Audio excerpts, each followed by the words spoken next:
friends, it's Teresa and welcome back to my channel. Today's video is going to be me discussing my favorite couples from... This is not a comprehensive list. I have more favorite couples than this, but I have a chance to talk about them and rave about the favorite couples that I am loving recently that are not new and that are not Alec and Magnus or otherwise. So if you guys enjoyed this video, hit like, subscribe, and comment, and let me know what other videos you guys would want to see from me in the future, and let's go.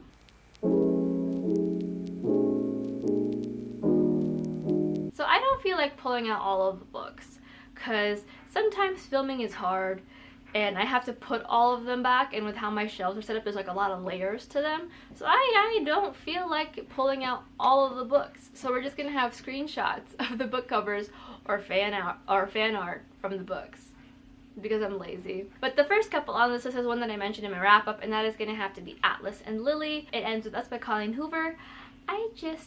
Okay, so this is an adult romance following young Lily, who's kind of come a long way from her very difficult... But this follows young Lily, who has come a long way after her very difficult beginnings. She is now in Boston and starting a life for herself and starting a name, getting a name for herself. That is until she meets the mysterious Ralph Kincaid, who is attracted to her but does not want a relationship with her. Now, as they're finally, falling into the norm of a relationship and all that stuff in between, she finds out that her first love, Atlas, has moved back into town, causing some, rocky stuff between the three of them. I love Atlas and Lily. There's such a very pure love, and I love the whole first love thing. Healthy first loves, it just hits different. It hits me different in the kokoro. I absolutely adore it. It makes my heart swell, and they're just so cute, and I love them so much. The next one is from a book that I read last year, and that is Cassiopeia and Hunkame from Gods of Jade and Shadow by Sylvia Morena Garcia. This is an adult magical realism, historical fantasy following young Cassiopeia in oh my gosh, Cassiopeia in 1920s Mexico, where she kind of just wants to get away from the life that she's in.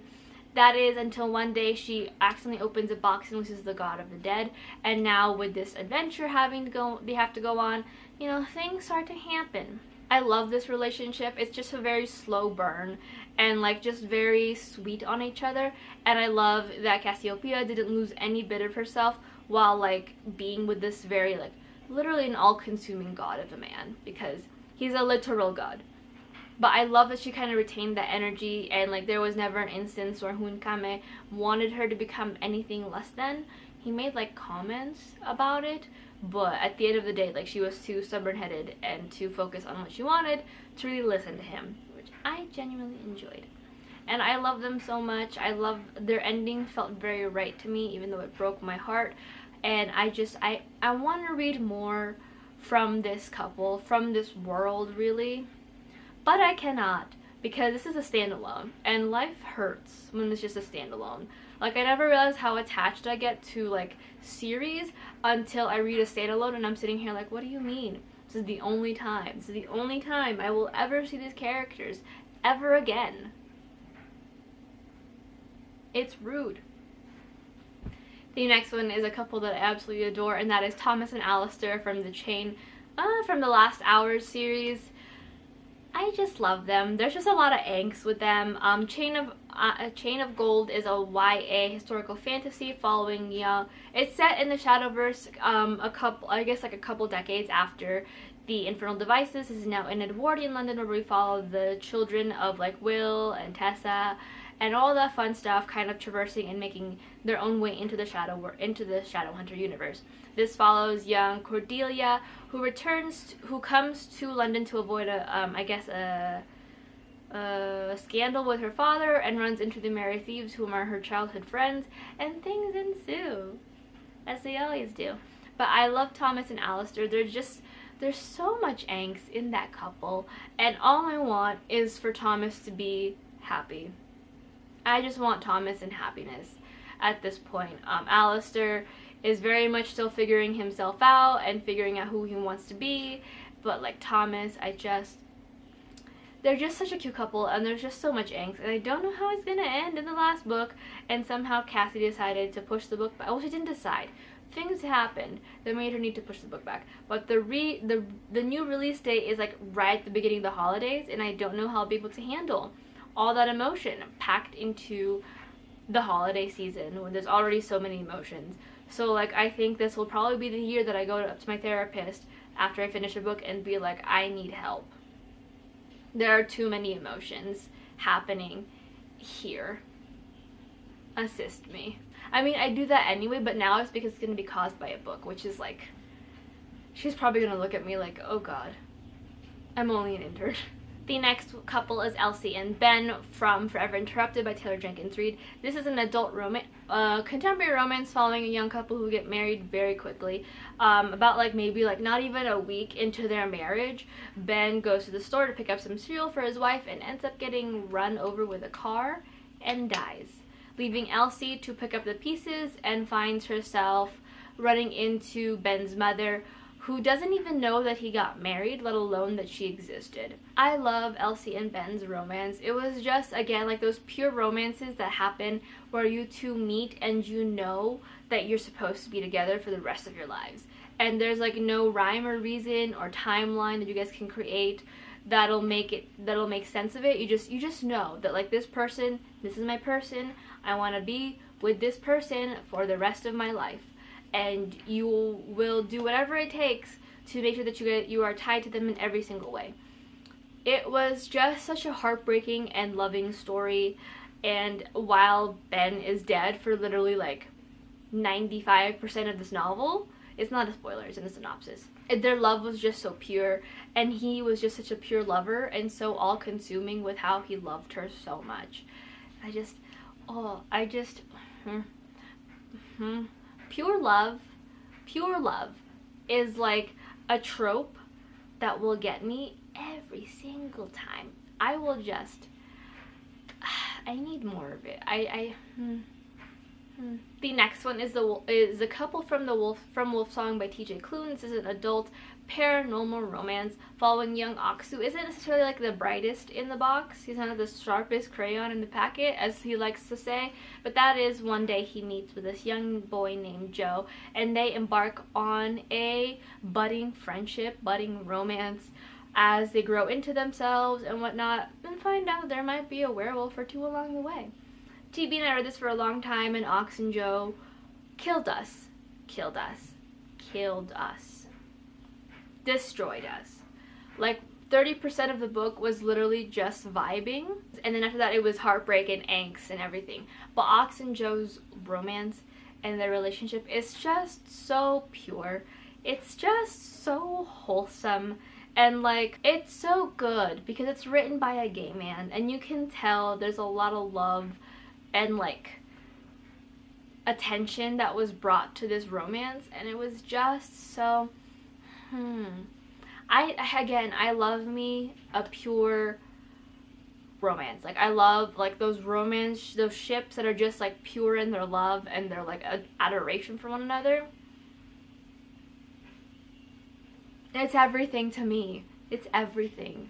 The next one is from a YA novel, and that is Emily and Malachi from With the Fire on High by Elizabeth Acevedo. This is a YA contemporary following young Emily, who is a single teenage mother who is just trying to, like, you know, figure her life out.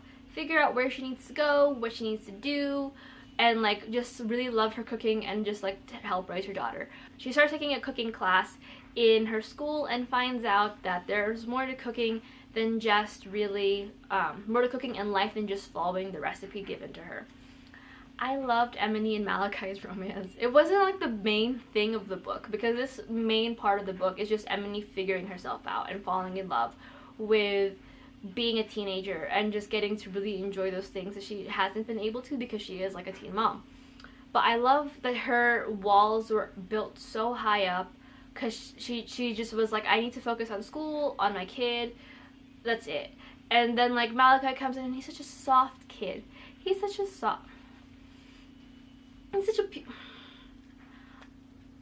this video should really just be titled Pure Romances That I Love. it's just such a cute romance, and I love that Malachi never pushed her. He never wanted her to be anything more than what she was. She just got the chance to like fall for him and like fall, and like they got the chance to fall for each other without that push. He knew like where her limits were, and he respected it, and like she just got the chance to like really just like fall in love and like fall for him. And I just I need more pure romances in everyday literature. Like I just need it. I love pining, I love pure romances. It's everything to me. It's just everything to me. And I love my angst, but I need the pure. I need the next one is one from my favorite book series, and that is Hadrian and Zachariah from the Dragori trilogy by Ben Alderson. This is a YA high fantasy following this young group of elves who are taken in by the king from one day, only to find out that they are actually shapeshifters, and they have been kind of almost drafted into this army. And Zachariah is a bit of a different shapeshifter, and that because of that, he finds Prince Hadrian spots him, and that's where things go on from there. I love their romance. It's just so cute. I love it. It's not, there is a bit of angst with this romance, but it's still like, again, just that very like pure I love you for you love, and like they're in the middle of so much shit, but they still just love each other and want to protect each other. And there's just I love them so much, and there's never been like an ounce of miscommunication or like an ounce of like angst or like unnecessary separation that didn't make sense with the plot of the book. It is just, I love them so much. Like I want to reread the books just so I can reread their romance. Like I'm here for it. And lastly, the romance that is a little bit of a funny bone, a little bit of fun for me, and that is Anna Lightwood and myself. I just, like, if you guys ask me who, when I'm, like, I will never forget Anna Lightwood as long as I shall live. But, like, there's just, like, a little part of me that, like, puts her in, like, the back of my head, and then I think about her, and then she's all I can think about. It's like Andrew Garfield. Like, you just put him away for a little bit, and then he comes back up, and it's just there. But I love Anna Lightwood so much. I feel so many things when she's on the page. I get so giggly. I think would be a very attractive couple. Like, I don't know what else to say here. Cue my boyfriend in the comments being like, I am chopped liver, y'all. But I love her so much. And like, if I still was writing fan fiction, there would be a self-insert character that it's ridiculous, but it's good. It's fine. It's fine. Yeah. But that is it for some of my favorite couples coming up for Valentine's Day. If you guys enjoyed this video, let me know, and I'll try to do more of these kinds of videos. But if you guys want me to do other types of videos, or you're looking for like a review of a specific book, leave them in the comments. But that's it for the video. Hope you guys enjoyed me babbling and rambling and giggling.